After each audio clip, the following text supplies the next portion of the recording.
a regresar a la primera carta a Timoteo, que es nuestro motivo de estudio durante este tiempo. ¿Alguien recuerda cuál es el versículo clave que Germán nos leyó acerca de la primera epístola a Timoteo? Muy bien, ¿qué dice?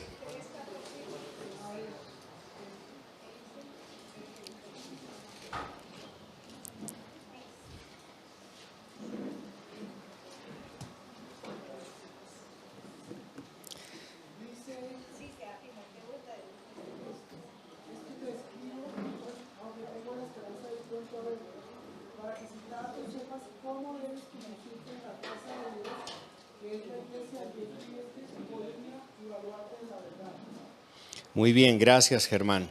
Ese versículo, si usted quiere tener una clave para entender la primera carta a Timoteo, allí está.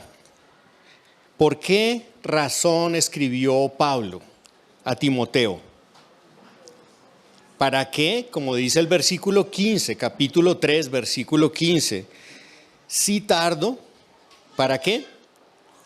Para que sepas cómo debes conducirte en la casa de Dios, que es la iglesia del Dios viviente, columna y baluarte de la verdad.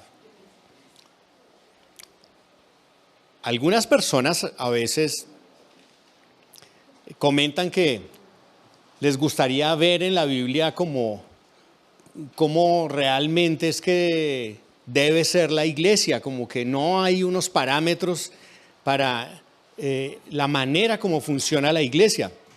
Pero posiblemente es porque no han leído la primera carta a Timoteo, que es una serie de instrucciones para saber cómo conducirnos en medio de la iglesia.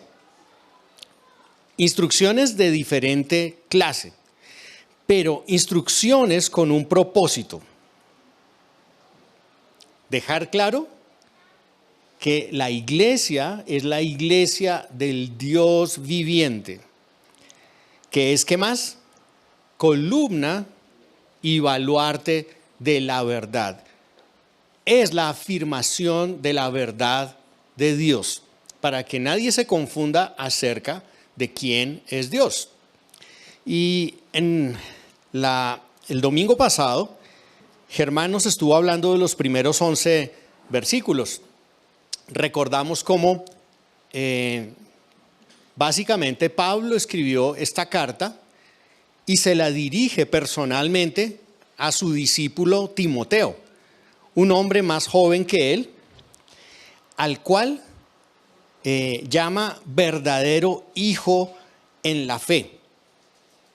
Pablo, ya hacia el final probablemente de sus días, estaba instruyendo a Timoteo para que hiciera diversas cosas en esta iglesia a donde lo había encomendado, a donde le había encargado que cumpliera varias funciones.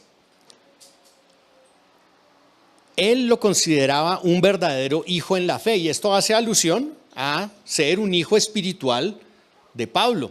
Si uno recorre las páginas del Nuevo Testamento, va a darse cuenta que Timoteo era un joven de muy buen testimonio, que se dice que su madre y su abuela le instruyeron en la fe y que todos apreciaban y reconocían el valor que tenía.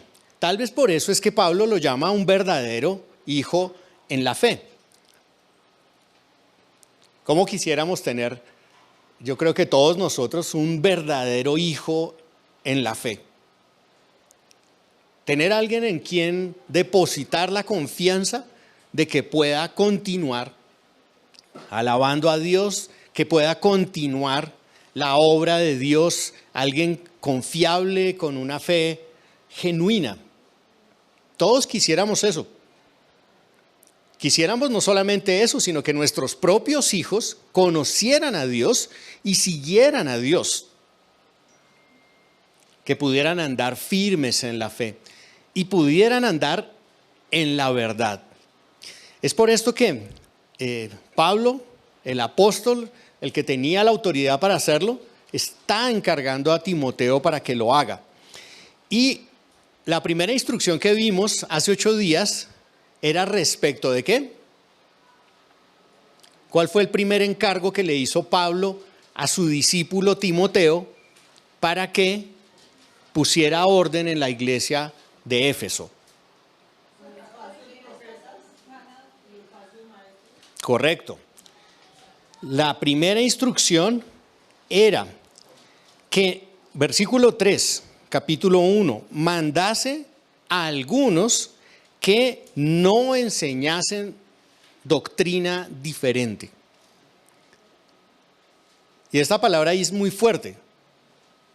Él le rogó, dice en la Reina Valera, le rogó a Timoteo que hiciera esto, pero se lo estaba encomendando, se lo estaba encargando, le estaba diciendo, manda, actúa con autoridad a que no enseñen cosas que no son ciertas, cosas falsas. Y estas eran cosas que habían no venido de otros lados, como en otras epístolas del Nuevo Testamento, sino que dentro de la misma iglesia habían aparecido y habían nacido allí. Él dice, son algunos que se han desviado de la fe. ¿Y cuánto cuidado necesitamos tener nosotros con la falsa enseñanza? Como siempre lo reafirmamos, estar firmes en la verdad es la mejor defensa contra la falsedad. Si yo conozco la verdad, puedo distinguir cuando algo es falso. ¿Y dónde está la verdad? En la Escritura, en la palabra de Dios. Pero si no la conozco, difícilmente voy a poder distinguir entre el error y la verdad.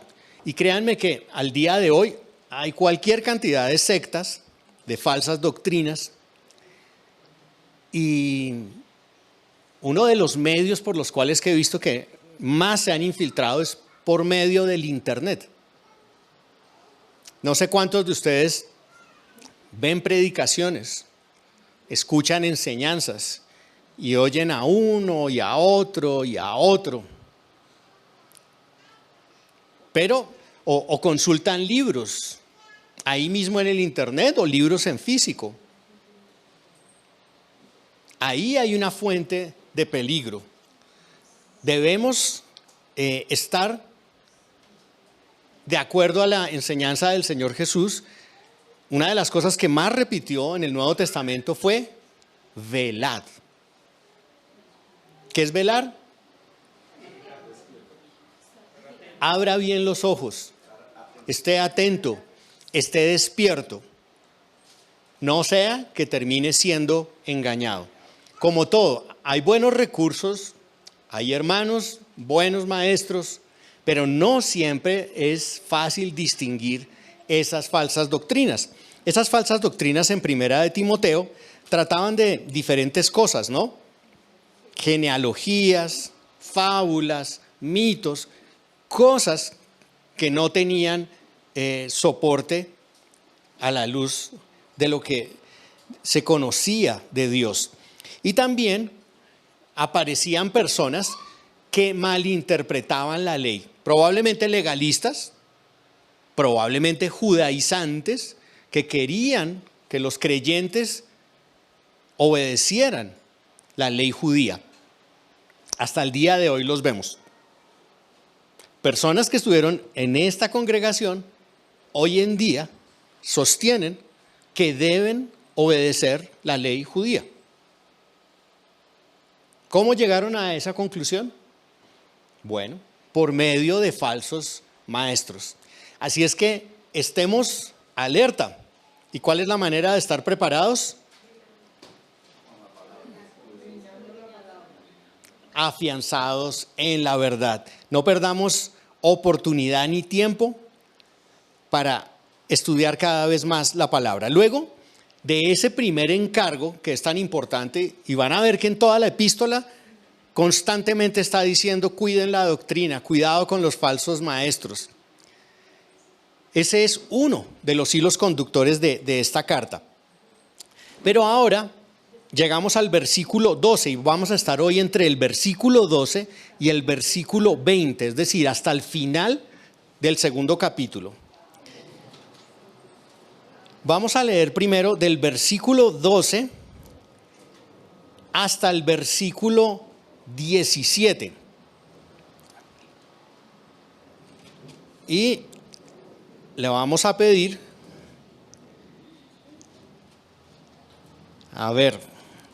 vamos a leer alternados estos versículos. Vamos a comenzar con el 12, voy a leer de la Reina Valera porque creo que es la versión que la mayoría utiliza. Aunque durante el mensaje utilizaré también otras versiones. El versículo 12, los hombres conmigo. ¿Y el que sigue? Las mujeres. No, capítulo 1, versículo 12 al versículo 20, es decir, hasta terminar el capítulo 1 antes de llegar al 2. ¿Clarísimo? Entonces, vamos los varones. Doy gracias al que me fortaleció, a Cristo Jesús, nuestro Señor, porque me tuvo por fiel poniéndome en el ministerio. ¿Los varones sí trajeron Biblia?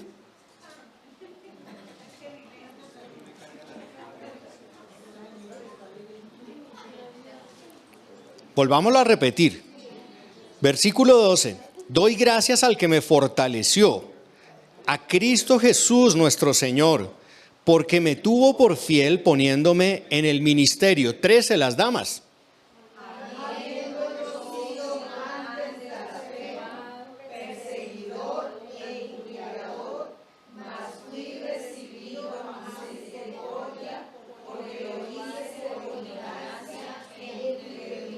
Vea, las mujeres sí trajeron Biblia.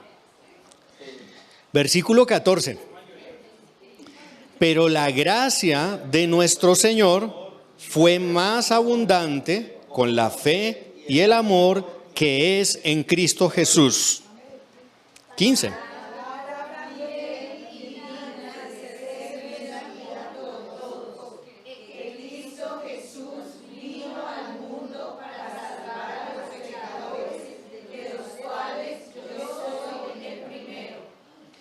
Dieciséis, pero por esto fui recibido a misericordia, para que Jesucristo mostrase en mí el primero toda su clemencia, para ejemplo de los que habrían de creer en él para vida eterna.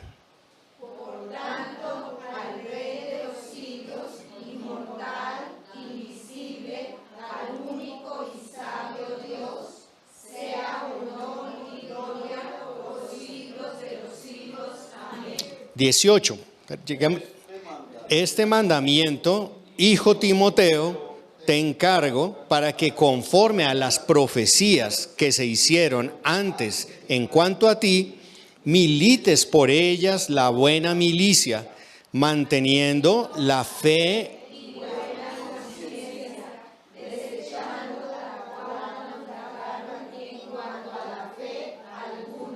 de los cuales son Himeneo y Alejandro, a quienes entregué a Satanás para que aprendan a no blasfemar. Señor, pedimos en esta mañana que seas tú guiándonos en tu palabra y que tu Espíritu sea nuestro enseñador.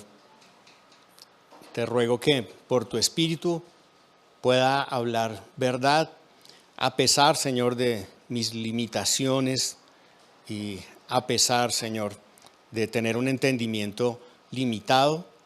Te rogamos que hables a cada uno a sus corazones por medio de esta palabra. En el nombre de Cristo Jesús oramos.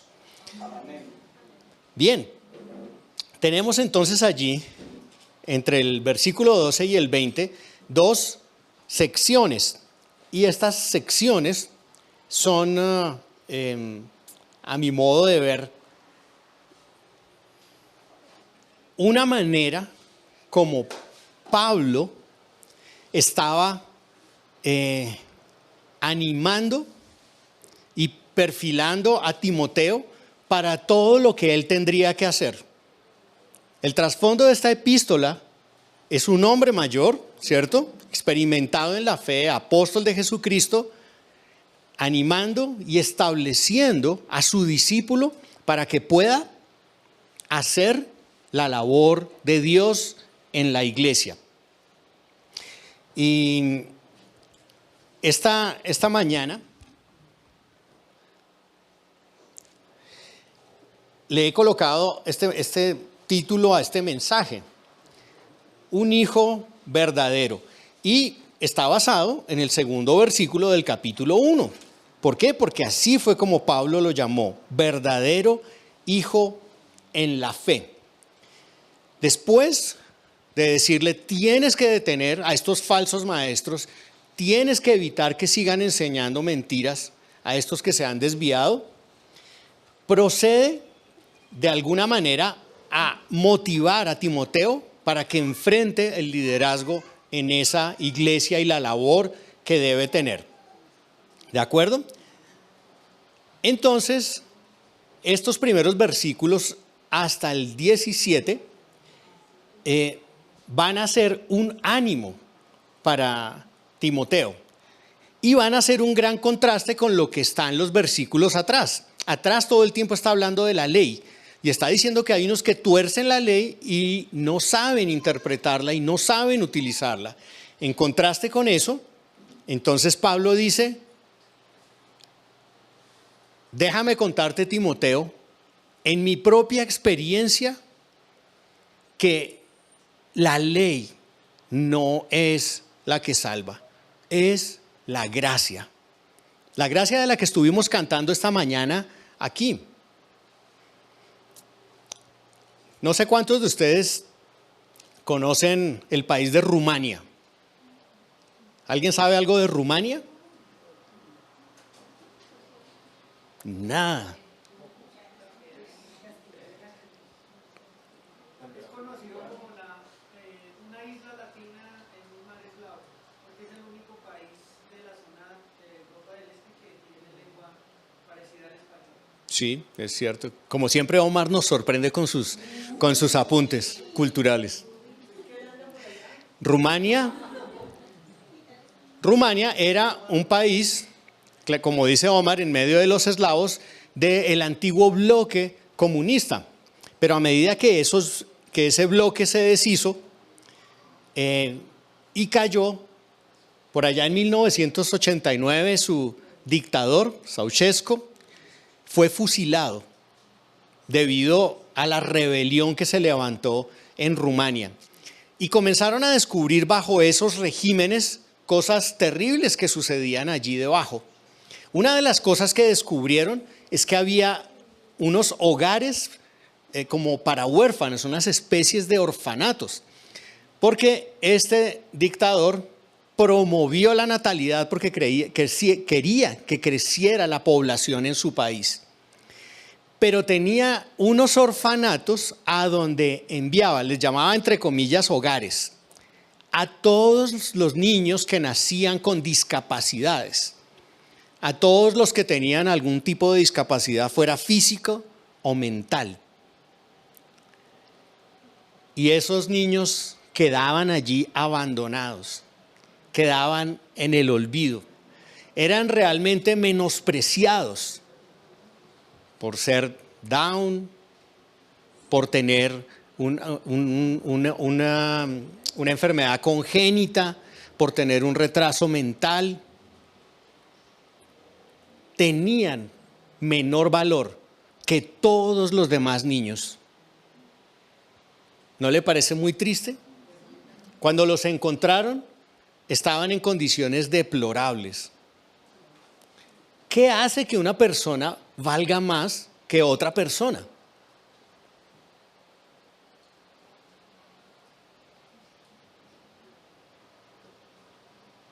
Pues esta mañana queremos resaltar que la gracia de Dios está extendida a todos los seres humanos. Los que enseñaban acerca de la ley es como si dijeran: hay unos que sí cumplen y son mejores, pero hay otros que no cumplen la ley y son peores.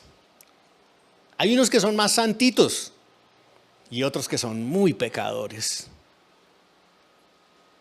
Pero qué gran gozo hay en saber que no importa cómo seamos y cuáles sean nuestras limitaciones, Dios nos ama y extiende su gracia a cualquier ser humano.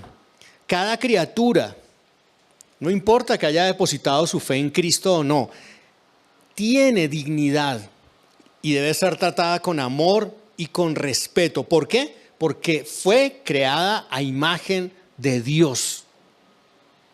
Y aunque esa imagen se encuentre desfigurada por causa del pecado, sigue llevando algo de la imagen de Dios y eso lo hace digno. Ahora, Pablo nos va a presentar en estos versículos, evidentemente, aquello que Dios, no sé, pudo ver en él. Estos versículos 12 al 17 no son más que la experiencia de Pablo, no son la historia de Pablo. Y yo lo resumiría de la siguiente manera.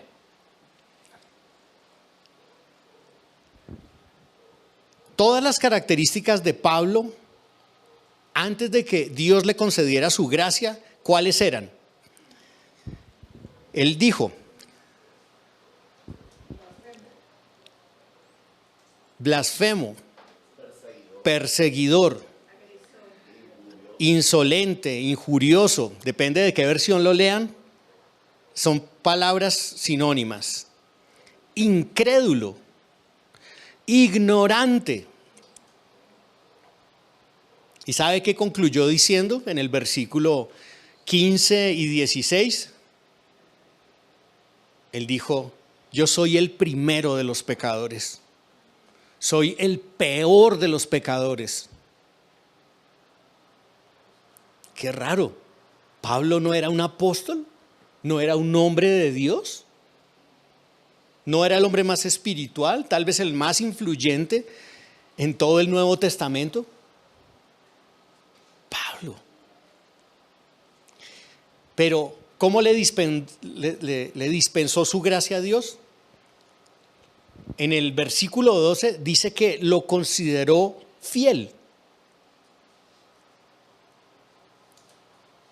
Lo consideró digno de confianza y lo puso en el ministerio, lo puso en el servicio. En el siguiente versículo 13, dice, Dios tuvo misericordia de mí. Y más adelante, en el 14, dice que la gracia del Señor se derramó sobre él junto con la fe y el amor con gran abundancia. En el versículo 16 dijo sencillamente, Dios fue misericordioso conmigo. Y al finalizar ese mismo versículo dice, Cristo Jesús mostró su paciencia infinita para mí. ¿Pueden ver el gran contraste que hay entre lo que Pablo era y la gracia que Dios le dio? Vamos a ir a la imagen. Aquí lo podemos ver más claramente. Si usted toma esos versículos, la única conclusión es que usted va a ver qué es lo que era Pablo. Blasfemo, perseguidor, insolente, incrédulo, ignorante, el primero de los pecadores, el peor de los pecadores. Pero una vez que Cristo lo salvó, ¿qué es?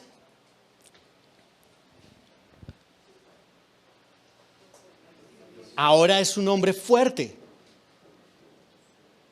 que fue puesto en el ministerio. Dios tuvo misericordia de él. Su gracia, fe y amor abundaron en la vida de Pablo y a él se le mostró una paciencia infinita. Y la gracia por estos días ha estado retumbando de diferentes maneras en todo lo que leo. Definitivamente el dictador rumano no sabía qué era gracia, no entendía qué era la gracia. Y esto nos presenta ¿qué? Una transformación. Usted podría tomar esto y escribir su propia vida allí, si es que conoce personalmente al Señor Jesús. Me pregunto qué diría de ti al lado de allá. Mentiroso, inmoral, adúltero, engañador, ladrón, orgulloso. ¿Puedes hacer tu propia lista?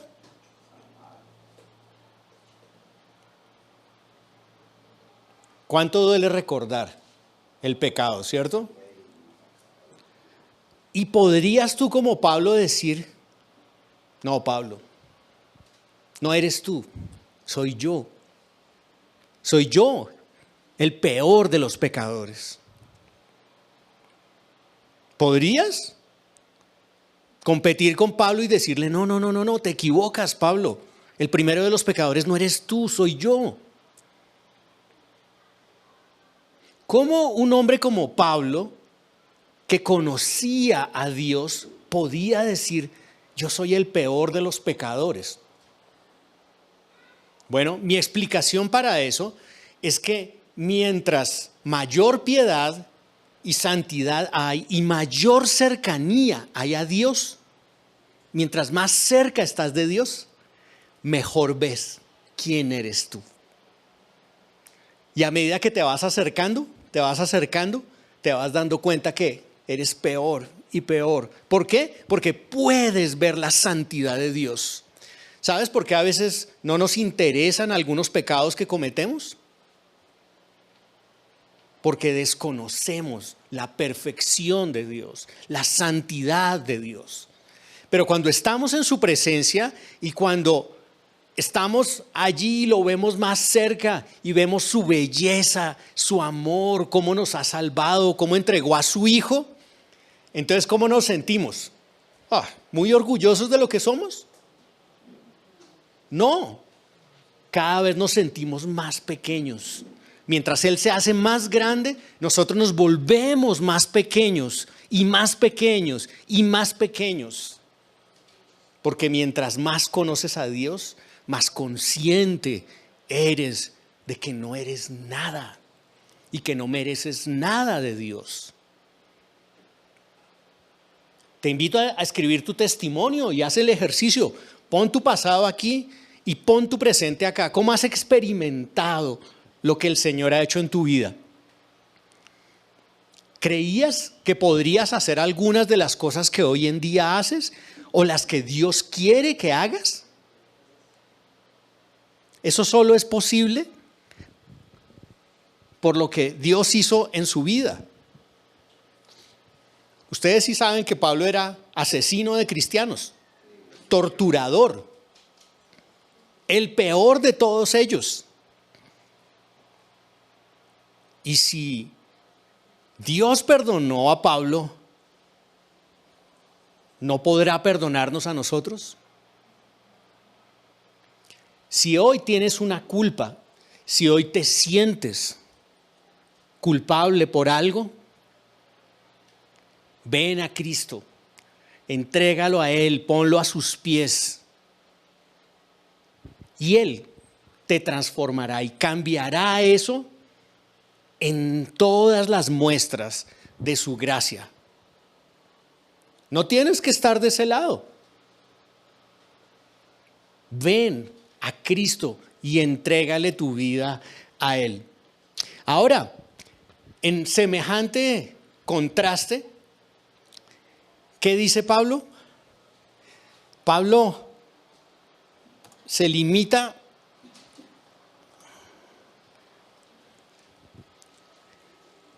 a decir en el versículo 15, al tener él esa experiencia de gracia, que por un lado le dice, Timoteo, no es como ellos dicen, no es la ley, es la gracia. La ley es buena y santa, pero si se utiliza legítimamente. Y mi vida es una prueba de ello. Pablo, Filipenses 3, ¿qué dijo? Yo soy fariseo de fariseos, yo me las sé todas. Si ustedes se quieren justificar por la ley, más pecho puedo sacar yo que ustedes. Pero todo lo tengo por basura para andar con Cristo. Y luego de mostrarle eso a Timoteo, ¿saben por qué creo yo que se lo dijo? Porque Pablo le estaba diciendo, si Dios hizo eso conmigo, también lo puede hacer contigo. Mira mi vida. Y creo que eso para nosotros es una gran lección. No sé cuántos de los padres que hay aquí le han contado alguna vez a sus hijos algo de su pasado y de los pecados que alguna vez cometió, para mostrarle lo grande que es la gracia de Dios. A veces somos demasiado orgullosos para contarles todo lo que Él ha hecho en nuestras vidas, pero si lo hiciéramos, ellos sabrían que la gracia de Dios también es para ellos y que ellos también pueden caminar con el Señor. Aquí en la iglesia queremos personas dignas de confianza en el ministerio y queremos que Dios las use. Personas que hayan tenido esta experiencia de vida y que lo que Dios ha hecho en ellos los motive a amar más a Dios y a servir más a Dios. Ahora, el versículo 15 es el Evangelio. El versículo 15 es la muestra, es la expresión de lo que sucedió con Pablo, ese antes y ese después. Dice, este mensaje, en sus Reinas Valeras dirá seguramente, palabra fiel es esta. Este mensaje es digno de crédito. Es la verdad. Y merece ser aceptado por todos. ¿Has aceptado el mensaje del Evangelio? ¿O estás como dudándolo, como pensando, rechazando a Dios? Pablo te dice, mira mi vida, mira lo que el Señor puede hacer en ti, no importa quién seas, no importa quién seas.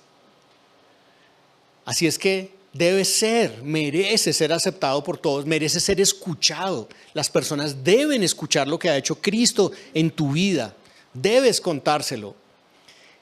¿Qué fue lo que hizo que Cristo Jesús vino al mundo, se hizo hombre para salvar a los pecadores? Eso fue lo que hizo con Pablo. Y eso es lo que hace con todo aquel que por la fe, sin querer por sus propias obras, sino únicamente por la fe, llega ante Él y reconoce, sí, yo era eso, yo era un pecador, pero quiero tu gracia, Señor. Dame tu gracia, dame tu misericordia, dame tu paciencia. Transfórmame. Y luego de eso, en el versículo final, después de que él concluye con broche de oro diciendo, yo soy el peor de los pecadores, ¿qué hace? Levanta una alabanza al Señor. ¿Podríamos unirnos nosotros a la alabanza a Dios? Él dice, por tanto, ¿qué quiere decir eso?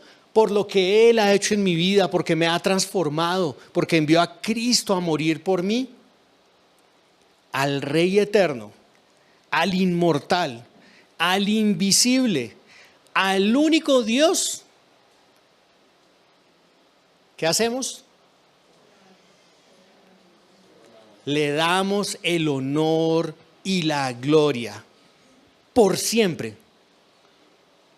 Al pensar en esto, debería estallar en nuestro corazón una alabanza. Esta mañana estuvimos cantando aquí, gracia sublime es. ¿Sí lo recuerdan? Perfecto es tu amor. Tomaste mi lugar. Tomaste tú mi cruz. Cuando yo debía estar ahí. Fíjense que en los versículos 12, Pablo dice que Dios tuvo misericordia de mí. En el 14 dice, la gracia de nuestro Señor se derramó sobre mí.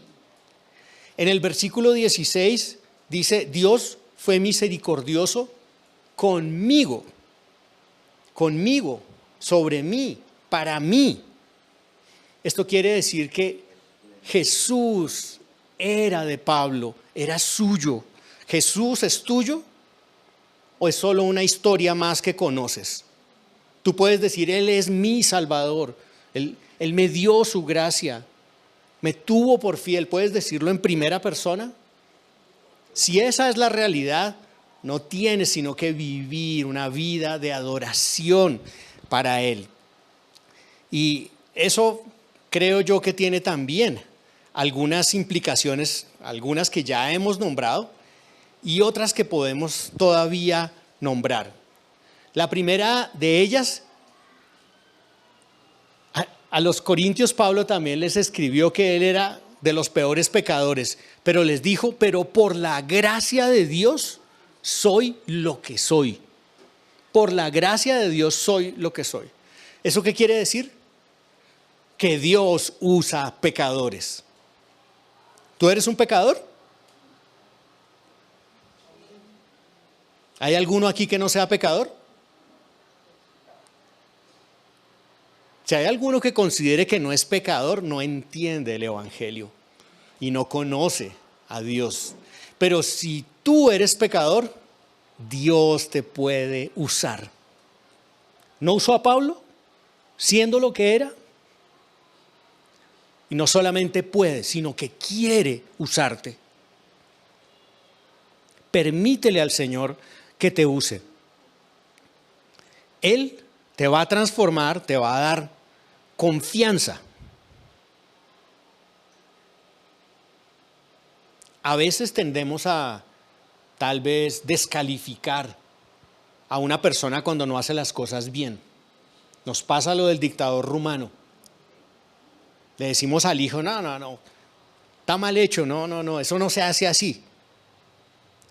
Y tal vez hacemos demasiado énfasis en eso, cuando deberíamos decir, por la gracia de Dios tú puedes hacerlo. Y aunque te hayas equivocado, puedes hacerlo. Él te va a enseñar cómo. Yo quisiera que algunos de estos varones que estén acá se conviertan en predicadores y un día aspiro a verlos aquí, enseñando. ¿Crees que el Señor lo puede hacer?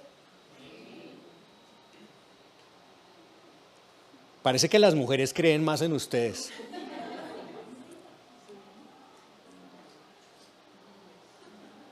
Pero está bien que lo tomen con seriedad y con temor y con reverencia, porque no muchos deben hacerse maestros porque tendremos mayor condenación, un juicio más duro. Pero tú puedes ser un predicador si el Señor lo quiere y te ha dado esa habilidad. Tú puedes ser un servidor, tú puedes ser un pastor, puedes ser un diácono, puedes ser un maestro de niños. ¿Por qué? Porque Dios usa pecadores. Entonces, ¿por qué te niegas a hacer lo que Dios te llama a hacer?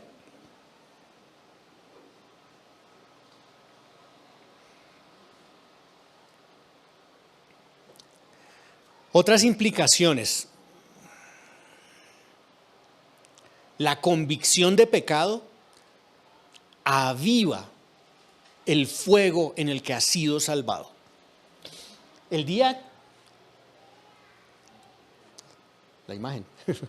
El día que tú te olvides, no, la anterior. El día que tú te olvides de todo esto que había en tu vida, ese día vas a comenzar a pensar, yo soy muy bueno. Yo ya me sé esto. Yo ya soy muy santito. Yo siempre voy a la iglesia. Yo ya me lo sé. Pero la convicción de pecado aviva tu amor por Dios.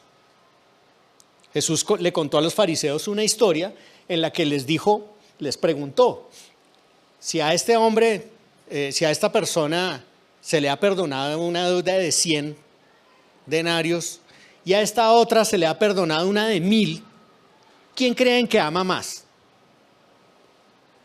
La pregunta es para ustedes. ¿Quién ama más? ¿Al que se le perdonaron 100 o al que se le perdonaron 1000? No entendí nada. Bueno, levanten la mano los que dicen que 100. Los que dicen que 1000. ¿Por qué? Ambos pecaban, claro. Entonces, ¿cuál es la diferencia? La diferencia es la convicción de pecado. No es que unos pecados sean chiquitos y los otros sean grandes. La diferencia es que para ti tú los tienes como chiquitos o como grandes, pero como todo pecado viola la santidad de Dios, cuando te das cuenta de cuánto te ha perdonado ese Dios santo, cuando dimensionas su santidad, ¿qué sucede? Te sientes el primero de los pecadores, el peor de los pecadores. Y miras a su gracia y dices, oh Dios, te amo porque me perdonaste. Y eso aviva el amor que tienes por Dios. Al que mucho se le perdona, mucho ama. Pero no es porque haya pecado mucho o poco, es porque no se da cuenta. Su problema es la percepción de su pecado, que él dice, esto es chiquito, esto no importa. Pero para el que ve la santidad de Dios, una cosita así de chiquita, le parece que es terrible, porque ve toda la santidad de Dios.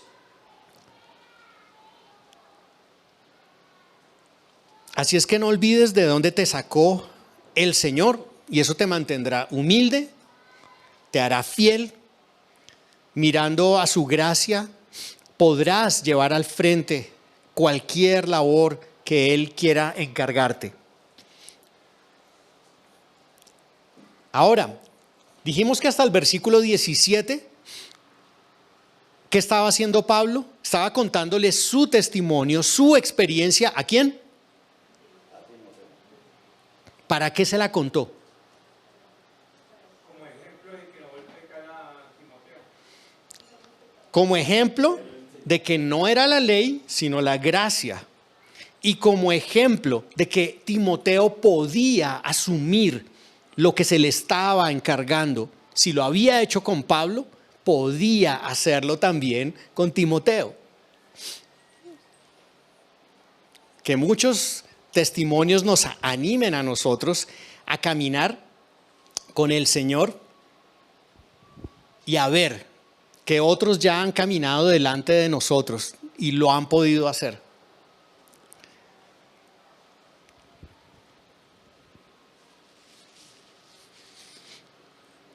Versículos 18 y 20. Aquí tenemos las instrucciones para ese hijo verdadero. ¿Cuáles son esas instrucciones? Número 1, que haga parte de la milicia, que pelee la buena batalla. Dice en la Reina Valera este mandamiento, hijo Timoteo, te encargo. Y nuevamente vuelve a lo que le dijo al comienzo, esto es un encargo, es una orden, es una misión que te estoy dando. Para que conforme a las profecías que se hicieron antes en cuanto a ti, milites por ellas la buena milicia. En otras versiones ese versículo 18 dice, porque tengo en cuenta las profecías que antes se hicieron acerca de ti y deseo que apoyado en ellas pelees la buena batalla. La imagen es la misma. La imagen es de un... ¿Sí ve, Fernando? ¿Y Oscar? Hay que hacer honor al apellido. Un soldado de la milicia de Jesús. ¿Cómo es un soldado?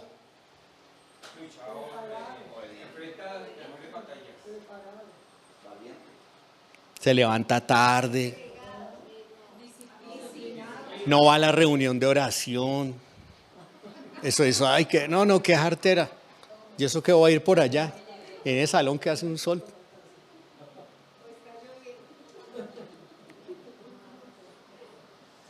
Y eso, ay.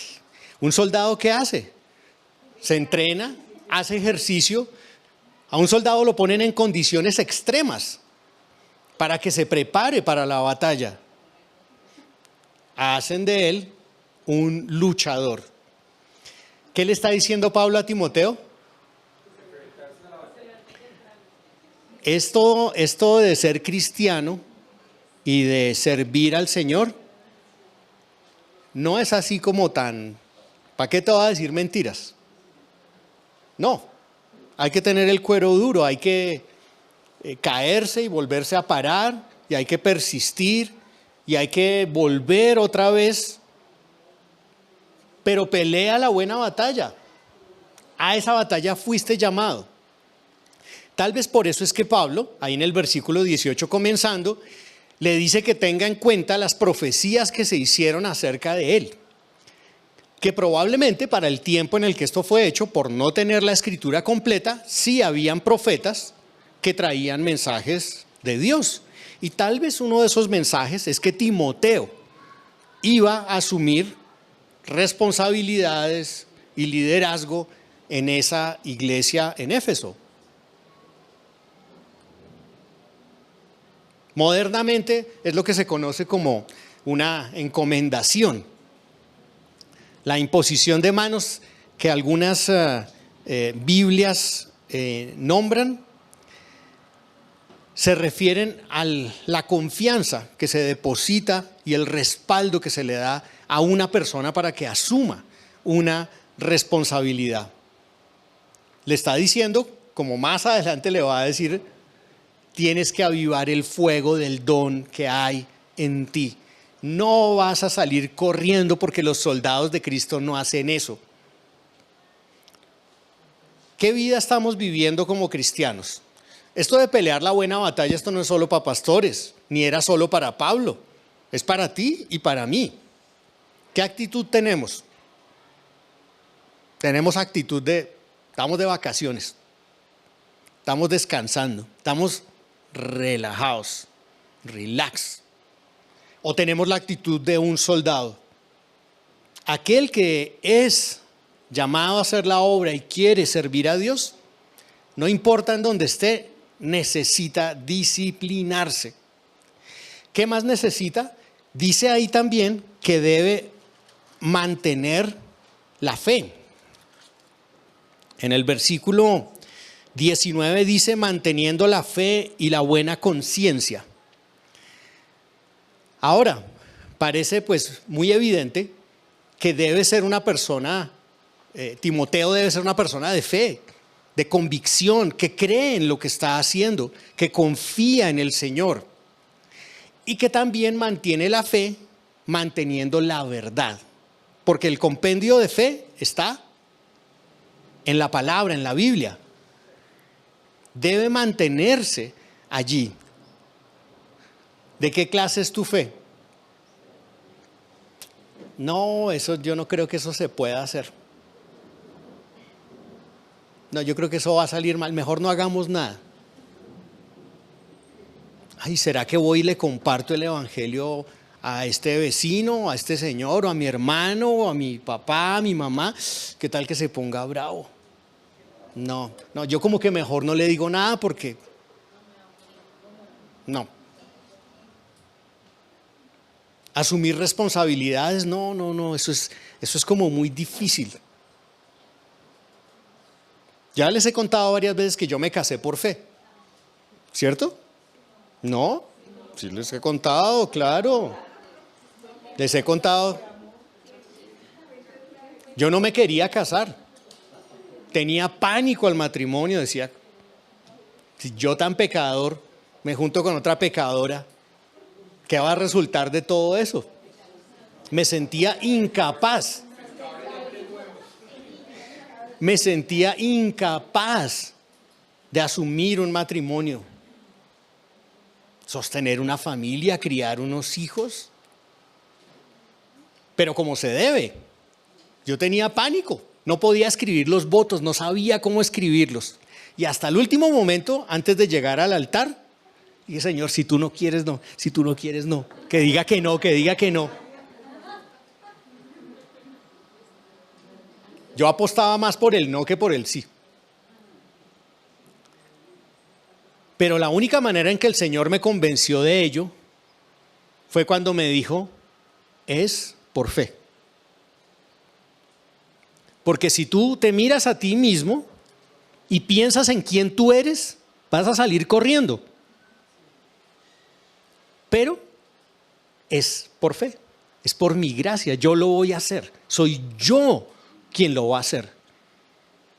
Y entonces dimos el salto de fe. Esa misma fe es necesaria para Timoteo.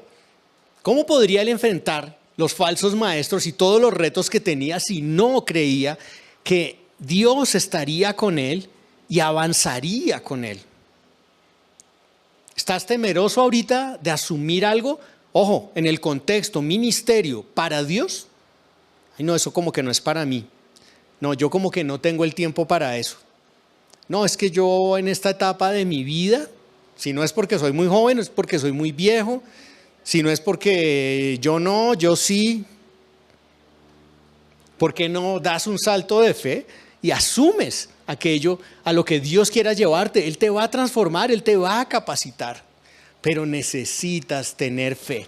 Y no solo fe, sino también una buena conciencia. Ustedes saben que la conciencia es lo que nos dicta lo que es bueno o malo, lo que nos acusa o nos defiende. Y cuando sentimos culpabilidad por algo, eso nos detiene.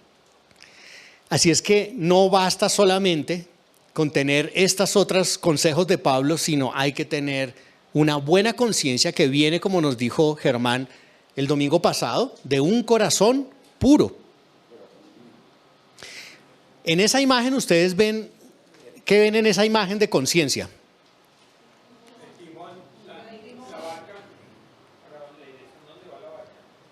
Una buena conciencia permite dirigir y sobrepasar todos los obstáculos.